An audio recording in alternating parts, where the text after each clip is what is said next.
What's up, YouTubers? Welcome back to my channel. If you're new to my channel, please go ahead and hit that subscribe button. If you like, or if this video was helpful, please go ahead and hit that like button. Any question or comments, leave down below.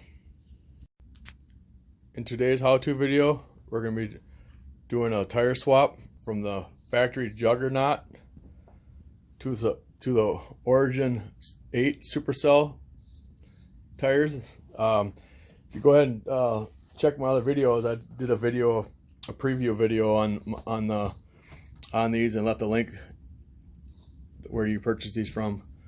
So you go ahead and look at that video. A lot of information about the new tires. In today's video, we're gonna be doing this tire swap, like I said, and I've actually never did a tire swap on an electric bike. I've done a mini on just a regular bicycle like that. That's a fat tire bike too, but this one has the rear hub motor, so it'll be a little interesting how that works. You know, it's gonna be a lot heavier. And what I did to prop this bike up is I just hung it from a hook. I'm gonna do the back tire first, then I'm gonna flip it up, do the other side. The only reason I'm doing that is usually I flip them on their handlebars, but this one's got the LCD display, and I didn't want to have to remove it. You can probably loosen or remove it if you don't have a hook or nothing. But yeah, you gotta be careful when you flip these bikes up because they got electronics on them. This ain't like an ordinary bike. Just keep that in mind. Okay, I went ahead and unplugged the electronics. The first thing first is find electronics and disconnect that. So they're somewhere along the frame rail, depending on what your bike. So, and then this is what it looks like before I even started. The derailleur.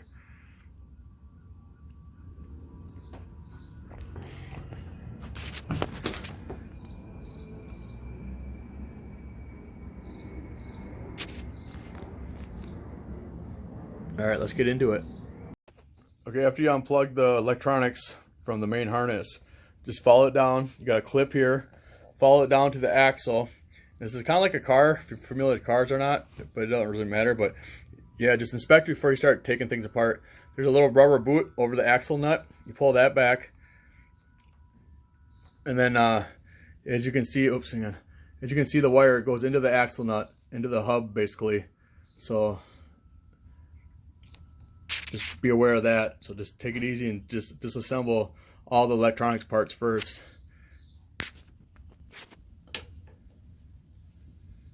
All right, this just came off. There's a little C-clip right here. Just clicks right into that. And then so you got the boot and the C-clip just dangling out right now. And that exposes the axle nut. And then on the other side, you got the axle nut too also. All right, for that axle nut right down there, I used 18 millimeter open end. I wish I had a little longer wrench. I didn't have one on an 18 millimeter, so I think 3/4 is pretty close too. So you might want to double check that, but I think, yeah, let me check real quick. Yeah, here's the other side, and 3/4 does work too. So just for a little heads up there. So when you get both those loose, which I did right now, I got this side loose and this side loose. Now don't take them all the way off, just loosen them up and get it just kind of stationary, just loose. Because then we got to come over here and disassemble the brakes. I think it's right here, upside down and stuff. But yeah, we got to loosen the brakes up. This got disc brakes, so you really don't want to force the rotor from the brake pads, because that means then when you go put it back, it's going to be really tight too. So we'll kind of address that down the road. You know, this is my first time doing an electric bike, but let's see how it goes. Continue on. All right, after I loosen those nuts up, I actually just left the brakes alone. I think there was enough room. As soon as I loosened them nuts up, and I just grabbed this tire. See how loose that tire is? So it just came right from the caliper, no problem. So don't even mess with the brakes unless you absolutely have to. I'll know more once I get it back together, but until then, yeah, don't do nothing with the brakes. So I just got it dangling there. Now I just got to get it from this chain. So make sure you wrap this chain like this over that cable before you start pulling the chain apart. Also, you just stretch the chain out. So yeah, wrap that chain around that kind of like how I got it right here around the axle. You'll figure it out. All right, I got that tire off. That was actually really easy, guys. Nothing to it. This is the only difference is the sensor. Just make sure you're careful of that. Don't get it caught up, and make sure you don't. Oh, look, it's kind of wore out a little bit. It's a brand new bike, but inspect the gears while you got the tire off, or yeah, the rim and tire off. Spin it. Maybe clean it up if you want. Look up the. I don't know how to use to clean these. I got some. This is what they sold me when I bought my bike. So I'm not going to clean mine, but if it's dirty, inspect the teeth or whatnot. And then I took my bike off-roading, so it was a very good time to clean your derailleur, where I couldn't get in before. So look, I didn't even notice that was in there. But and then another good thing is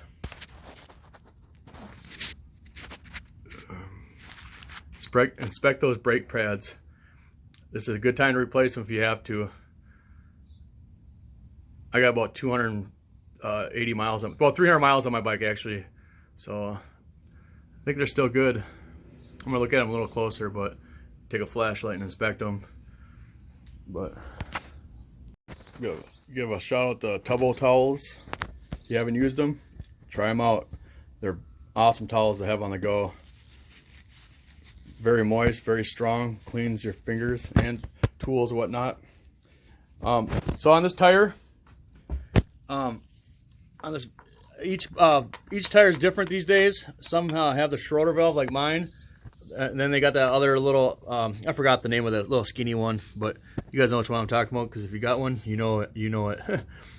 I actually, on my other bike, I got one, little skinny one, and I actually changed it to an adapter to a Schroeder valve. Just because I don't know a lot about them other ones, and I'm just sticking with what I know, the Schroeder valve. So we're gonna get yourself a valve stem remover, something like this. We're gonna deflate the tire. Make sure you don't lose that valve stem. Now, when you unscrew that, it's gonna shoot out 30 pounds of air. So just screw it and hold it tight to let some of that air out first, then remove that valve stem. I forgot I actually only had I had about 10 pounds in there because I drove it all winter and never aired it back up. But yeah, look at how loose this is. This big tire, man, I've never had a bike that the tire was so loose off the rim. Oh, I usually got to break the bead. This is a newer bike though, but still, look at that. When I let the Schroeder valve out, it just went, and you can hear it crumble right off the rim. So that's a really good sign right there for removal. So then we get started on breaking this bead. Not actually breaking the bead, removing the rim, or the tire from the rim. So to get the rest of the air out of the tires, you can just use your hand and rotate the tire and just squeeze it, and you'll hear the rest of the air come out of the valve. Just it gets most of all the air out of the inner tube that you need out. So most of these tires are directional tires, so keep that in mind, just so you don't get it mixed up.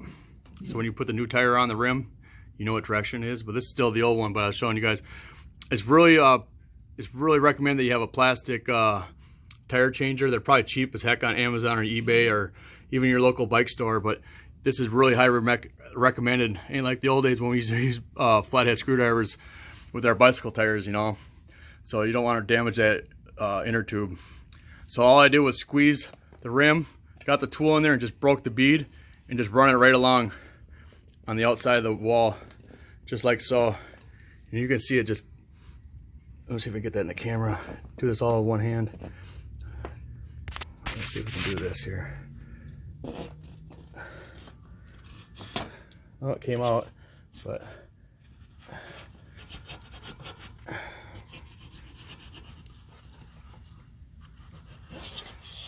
there it is.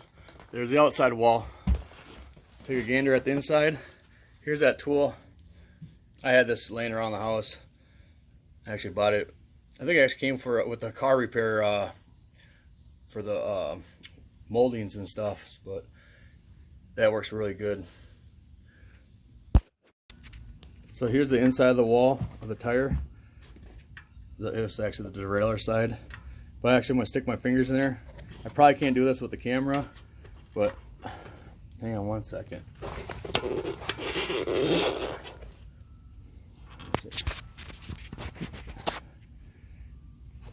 See, I just pushed down a little bit.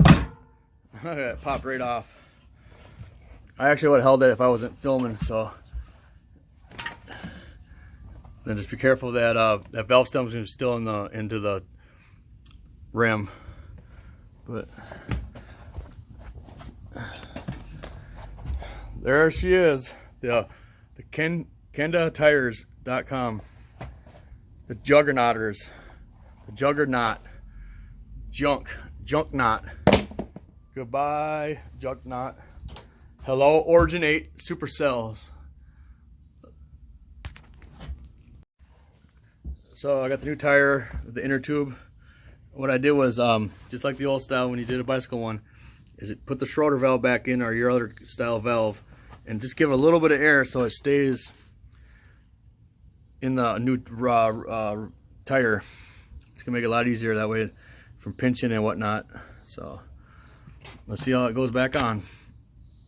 Okay, so I couldn't really show you guys how to put the tire on while I'm filming, but it's so easy. You could basically get it all on with your hands.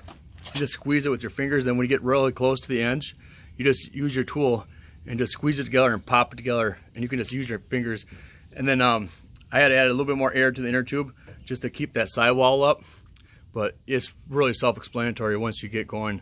You know, if you did one, you did them all, and this is a lot easier than the smaller mountain bikes, and especially the bicycle. You know, smaller the diameter, shorter the sidewall makes it a lot harder. So these are tall. So yeah, it's all on. I haven't got much air in there right now. I probably got about 8 pounds.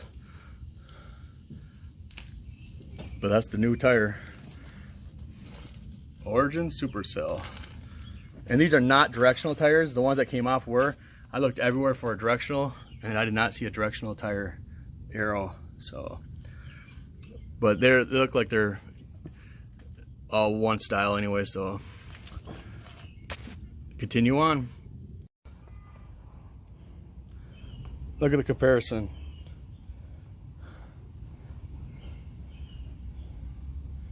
Get you some of that, folks. Tire swing. All right, so yeah, I went ahead and released that brake cable with that Allen wrench. I just did it just because I want one less thing in my way when I went to go put the tire on. I really don't know if you have to or not. That's up to you totally. But figure it out. Then down here, I was going to show you guys on this axle nut. You can't really see it. It's a flat. You might be able to see it. It's a flat part of the axle that drops in on the frame. And you see the groove right here on this part. So you gotta line that up.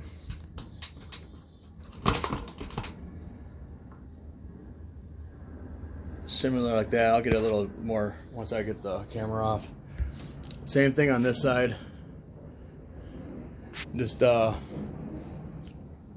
make sure the chain's on the back side of the derailleur or on the axles, and make sure it's clear of the communication plug. That's actually for the motor. Okay, that's how it looks like now. That little inside washer spacer goes right in between the frame and the axle. Like I said earlier, the axle's got a flat part on it. So just keep that in mind when you take it apart and put it back together. So when you go tighten it, this part ain't off. And it won't really fit anyways, you know what I'm saying, if it doesn't line up. So I think it's kind of like idiot proof, but just to double check, make sure you double check your work. And then on the same on this side, this just dropped right in on the same grooves. Kind of hard to see with the derailleur system there, but yeah, see it right down there. So then before you tighten everything up, just spin the tire. Make sure it spins freely, nothing caught up. Drags nice, spins nice. That's exactly what you want. time to tighten down the axle nuts. I got the axle nuts tight. Remember this is the 18 millimeter I used, and this other side was a 3/4 inch wrench. I can't even talk. Okay, 70% dew point out here in Minnesota. I'm working on a shed, sweating, June. But anyways, yeah, just 3/4 on that side and 18 on this side. I don't know if that's right or not, but they work. I can get them real tight, and they came on and off with them, so it works for me. So yeah, and then you don't have to get crazy tight with these. Just really tight, but don't go crazy tight and strip out or break the axle. And double check your work. Go right to left, left to right. Go back and forth 2 times just to make sure everything's right. And then once you got it all tight, go ahead and spin that tire again. See how it tracks.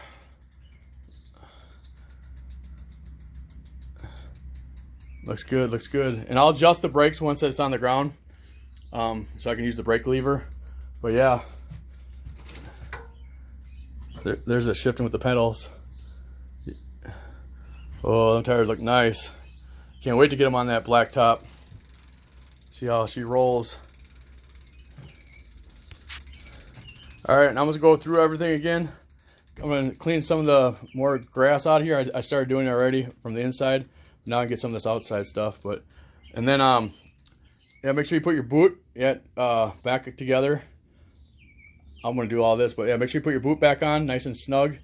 Your clip goes on your communication, your motor plug.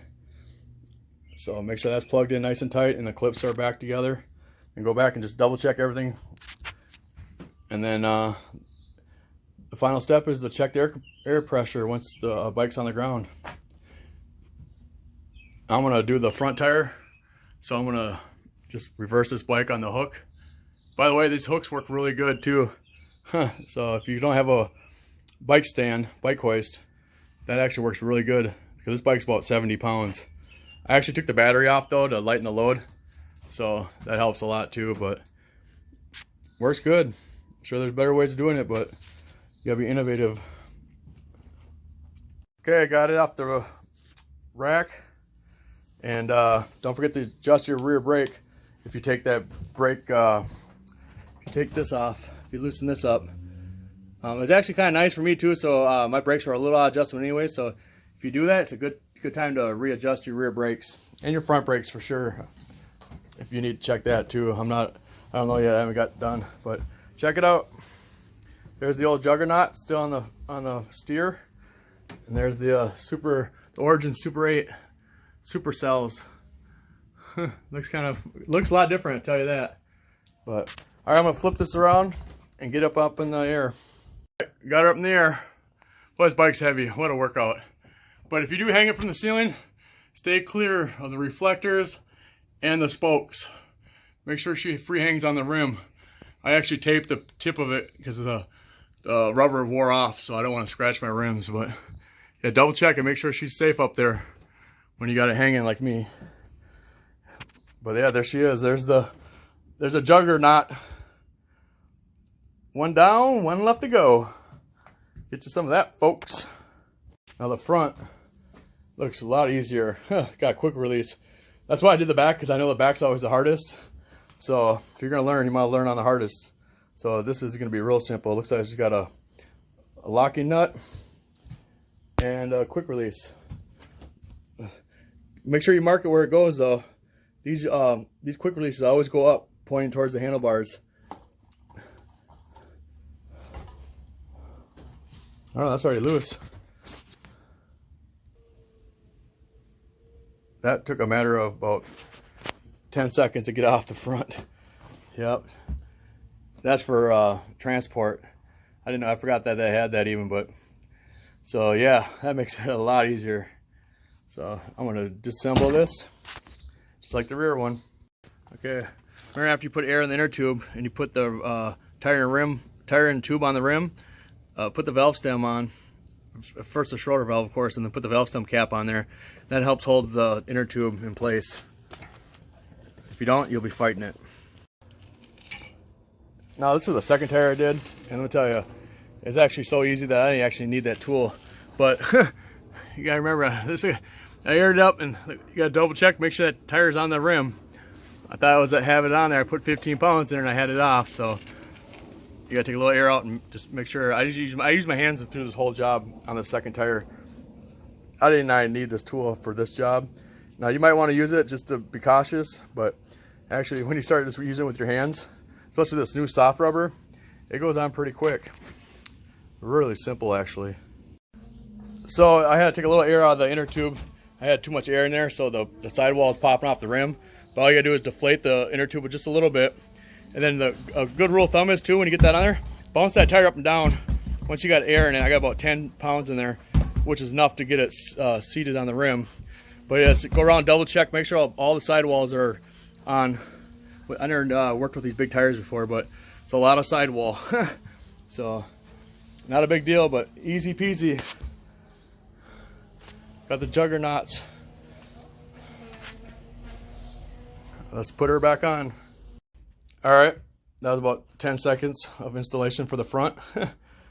Make sure that quick release bar is facing the handlebars or facing the fork. Track that tire, spin that tire and track it. Make sure it rolls right. Check your brakes. I did not disconnect my brakes. I'm gonna adjust them just like I did the back ones, but I did not have to loosen that. So I guess the back ones you don't have to take loose unless you think you have to. But she spins nice, freely. Double check your work, inspect it. Make sure them axle are all the way flush in there. You'll know right away if it's not, but just double check. Let's get her off the lift, see how she looks. All right, this is the final walk around before I take it on its maiden voyage. Gotta test them out for myself. You can do all the research you want until you do it yourself. Let me see how it goes. All right, here she goes.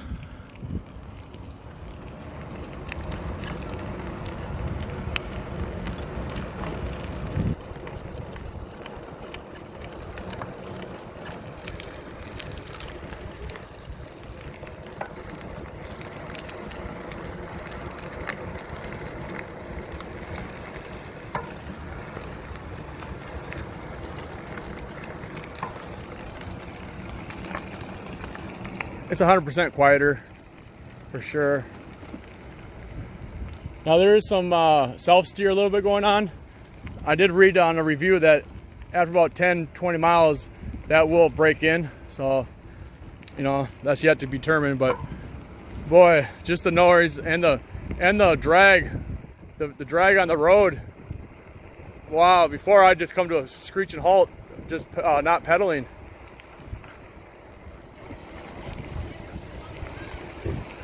Yeah, there's a lot less resistance on the road. No noise. So far, it's well worth the $200 I paid for these tires, folks. That's at 14 miles an hour, and usually I'd be humming like a bird. I'm not even pedaling right now. I'm going a little downhill, but there's a lot less resistance on the road, folks. I say that's a success. I highly recommend these tires. All right, let's take a gander at these bad boys. Look at that. That looks pretty cool, man. There ain't much rubber on the road compared to them other ones. Them other ones are knobbies.